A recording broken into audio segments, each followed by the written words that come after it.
Друзья, привет! Сегодня у меня прекрасное настроение, а все потому, что я знаю, что сегодня я встречусь с вами, чтобы обсудить все самые интересные новости. Постараюсь все рассказать четко, кратко, сэкономлю ваше время. Все-таки именно для этого нужен Аралас новостей на Алга Петербург. Что, вы уже готовы? Тогда Алга!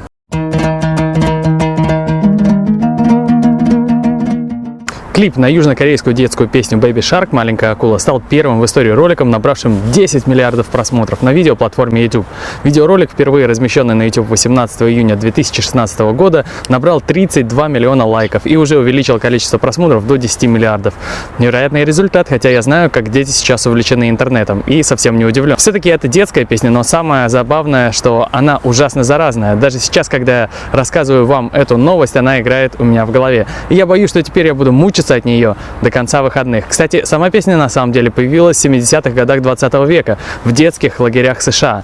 И есть даже версия, что эта песня как-то связана с фильмом «Челюсти» Стивена Спилберга, который в 1975 году стал суперкассовым хитом во всем мире. Успокаивает меня то, что песня захватила не только меня. В интернете движения и звуки стали настоящим вирусом. И даже настолько, что корейские популярные певцы и группы начали включать их в свои концерты. Вот, оказывается, действительно невероятный вирус, который захватил всю планету.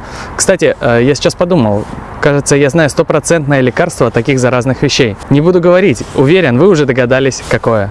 Песня No Time to Die от Билли Айлиш получила кинопремию «Золотой глобус» Ассоциации иностранной прессы Голливуда. Это песня, которая стала саундтреком для последнего фильма о британском шпионе Джеймсе Бонде «Не время умирать». Немного о награде. Наверное, ведь не все знают, что «Золотой глобус» вручается ежегодно за достижения в кино и телевидении. 79-я церемония вручения награды в этом году не транслируется по телевидению или онлайн. Список победителей организаторы просто публикуют на сайте и в соцсетях премии. Да, друзья, я помню, как мы рассказывали о появлении этой песни и мечтали, что когда-нибудь и из Казахстана появится такой вот мировой саундтрек. Сколько невероятных музыкантов из Казахстана пишет шикарную музыку. А еще я помню мировой хит в исполнении Димаша, который держит в запасе Уолтер Афанасьев. И мы даже как-то размечтались, что эта песня станет саундтреком к новой части «Аватара», и Димаш получит для Казахстана все награды в Голливуде. Но немного все, кажется, пошло по другому сценарию. Хотя в любом случае, думаю, Уолтер и Димаш просто ждут подходящего момента. Мы часто рассказываем о спортсменах, и недавно я рассказал о том, как ирландский боец Конор Макгрегор стал спортсменом, который заработал больше всех за 2021 год. Так вот, друзья, сегодня подоспели и девчонки. И главное, что я заметил, так это то, что первые 3 места теннисистки. Первая Наоми Осака, которая заработала 57,3 миллиона долларов, из которых всего чуть больше 2 миллионов за соревнования. Затем идут сестры Уильямс, которые тоже зарабатывают основные деньги за пределами кортов.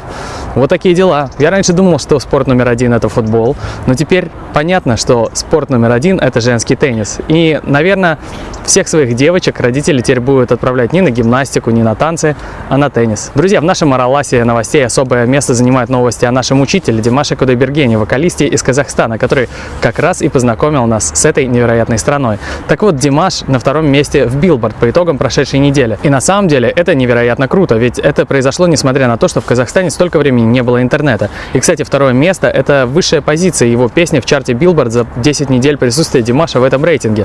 Разве это не круто? Ну, думаю, что подробнее об этом надо рассказать вам. Встречаемся, как всегда, на нашем канале Эхо Питера. Там все и обсудим. Ну, на этом вроде все. Если что-то появится, обязательно сообщу. До скорой встречи, друзья!